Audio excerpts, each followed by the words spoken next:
Voltando naquela pergunta lá, que eu acho que começou o debate aqui, GD morreu ou não? Tá. Não morreu, não morreu. Tem bastante coisa ainda para fazer. O mercado só está um pouco mais complexo, um pouco mais difícil de vender, mas energia solar eu costumo falar que é uma tecnologia dominante no mundo inteiro, não só aqui, e vai continuar tendo aí sua demanda, principalmente residencial, num primeiro momento. Eu acho que a Bárbara falou também, as usinas maiores têm tido uma retração. Então, o residencial vai ser o carro que vai puxar.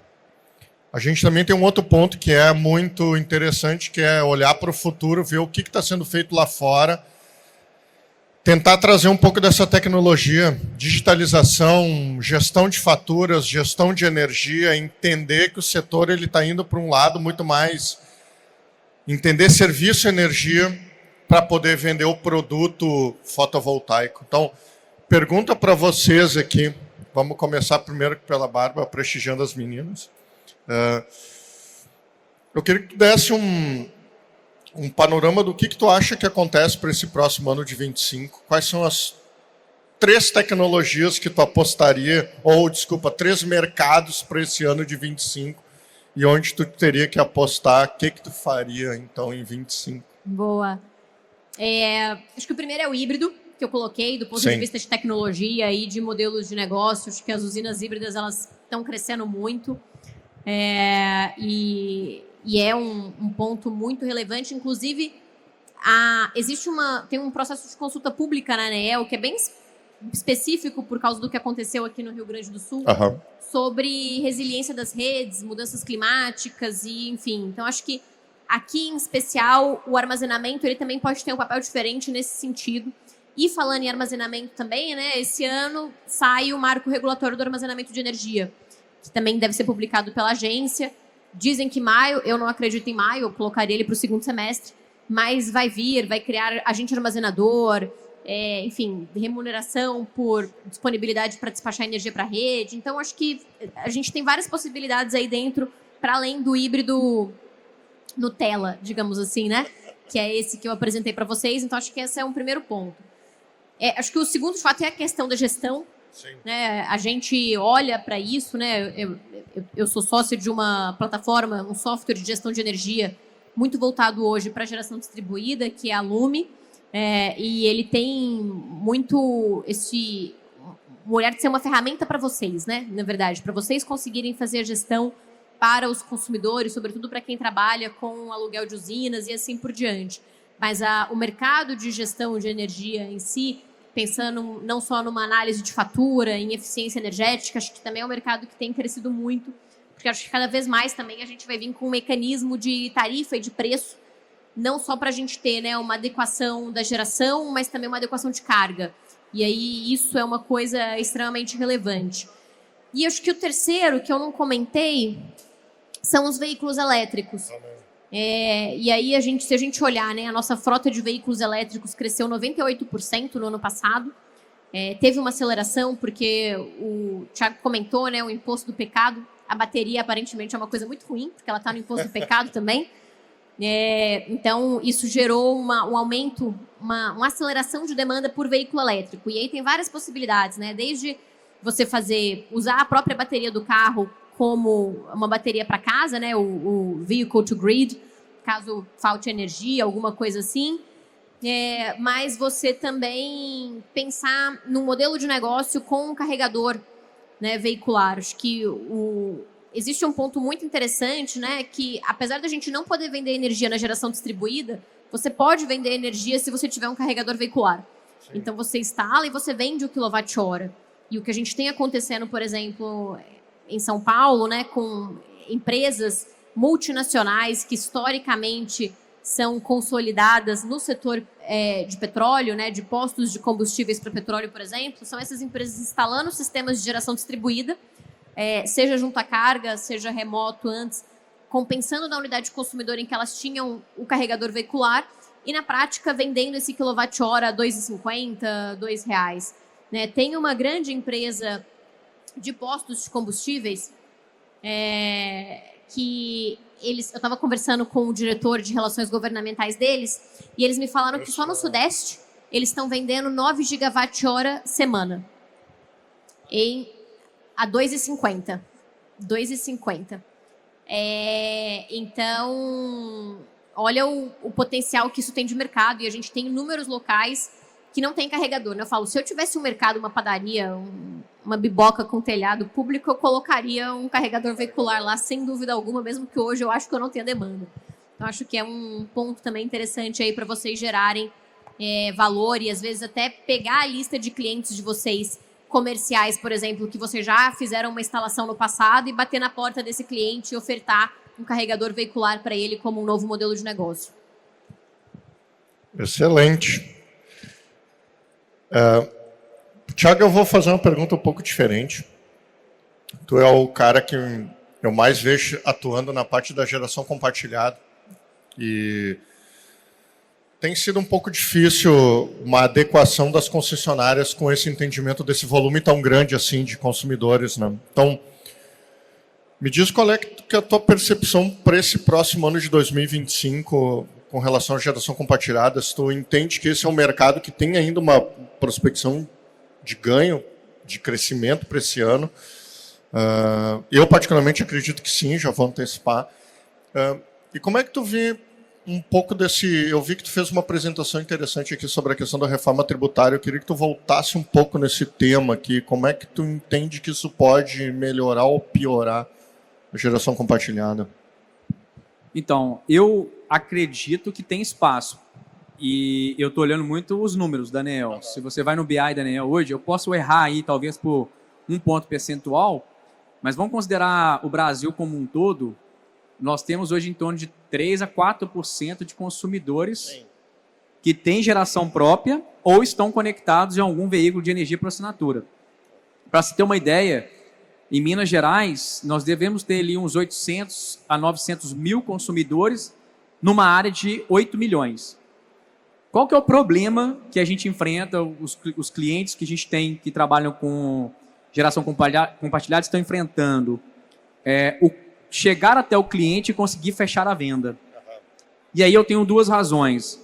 Eu tenho uma concorrência muito grande da própria distribuidora, que tem um braço de geração distribuída, e eu tenho grandes empresas contratadas com energia e que precisam escoar. Então a gente vê muita disputa de desconto na fatura de 20% chegando a 40%. Né? Disputa ali de mercado mesmo. Então, esse é um problema. Por outro lado, o consumidor também não tem a consciência disso. A gente tem esses dados vindo de CRM de clientes, e se cada um de vocês aqui, quando for num restaurante, geralmente os restaurantes eles são comércios familiares. Então, quem está ali no caixa ou é o dono ou é o filho do dono. Você pode perguntar para ele se ele tem um desconto de energia que ele está consumindo, se ele tem alguma empresa que fornece um desconto para ele. Geralmente a resposta é não. Não tenho. Ele está pagando a conta cheia. E aí falar sobre geração distribuída ou energia por assinatura, desconto em conta, eles não conhecem isso.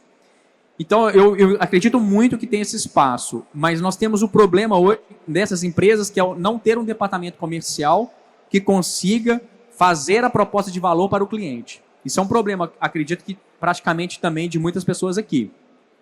Quando eu falo da reforma tributária, eu peguei uma fala da Bárbara, ela falou do aumento refletido na fatura de energia, na tarifa de energia. E é a média, e o cálculo dela está correto, porque a gente começou a trabalhar no passado com uma reforma tributária de 26% de CBS e IBS. Só que tem vários projetos de lei para dar isenção para alguns setores. Então, quando eu dou isenção para o setor, eu tenho que cobrar de outro. Então, a gente está com uma expectativa de 28,7% por conta disso. É um cálculo já da Receita. Então, os 27% dela vai ter um impacto de 15% a 16% na fatura de energia. Eu acredito que o consumidor vai começar a procurar soluções. E ele vai bater na porta de quem? Primeiro, o consumidor bate na porta de vocês. Ele não bate na porta de uma empresa de energia por assinatura. Ele nem conhece, ele nem sabe que isso existe.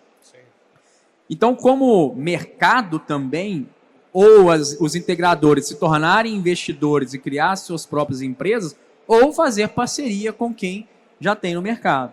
Tá? Então, assim, em Minas Gerais, por exemplo, a gente tem um excesso de energia nos consórcios por conta da dificuldade de chegar até o cliente. Mas eu acredito que entre 25 e 26 isso vai mudar com uma maior percepção de um aumento na fatura de energia. E por fim, eu acredito que o aumento desse ano previsto é em torno de 9% que eu tenho ouvido aí. Se você juntar os 9% desse ano com 16% nos próximos 2 anos, a nossa conta de energia, pelo menos na Minas Gerais, vai custar 1,30 por quilowatt-hora.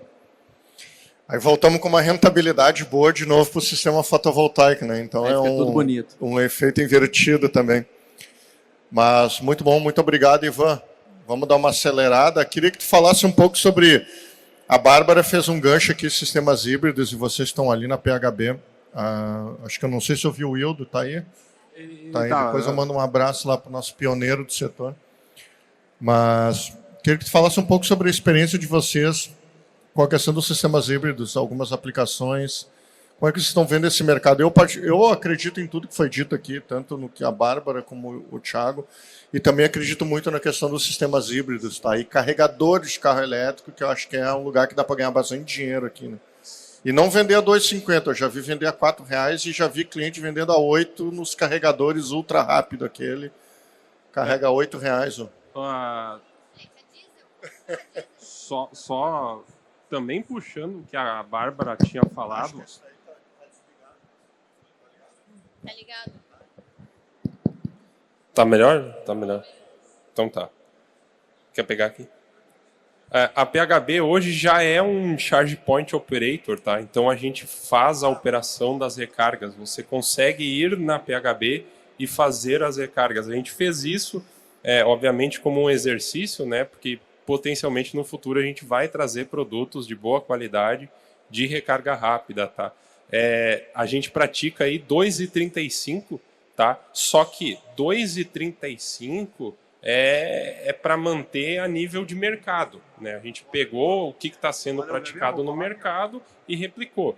Para se tornar atrativo, para ter investimento pesado, não vai ser 2,35, tá? Isso aí a gente está olhando aí na casa de R$ 3,50 o quilowatt-hora. Tá?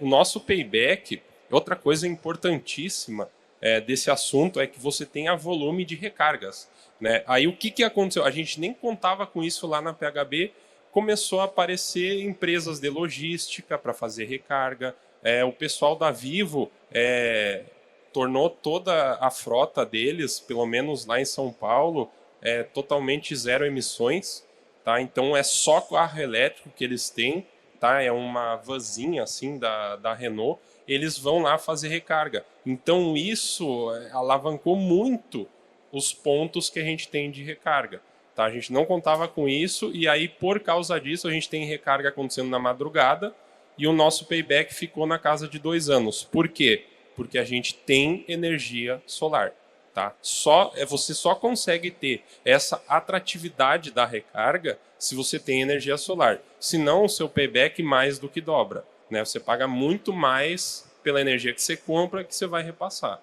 tá? Sobre os híbridos, semana passada, talvez não diretamente, mas um pouco sobre os híbridos, semana passada um cliente meu ligou lá do Pará e, pessoal, a gente aqui está acostumado a achar caro uma demanda aí de 20, com imposto aqui está 22 ou 23 reais do grupo A, tá? Lá eles pagam 60 reais, tá? 60 reais de demanda.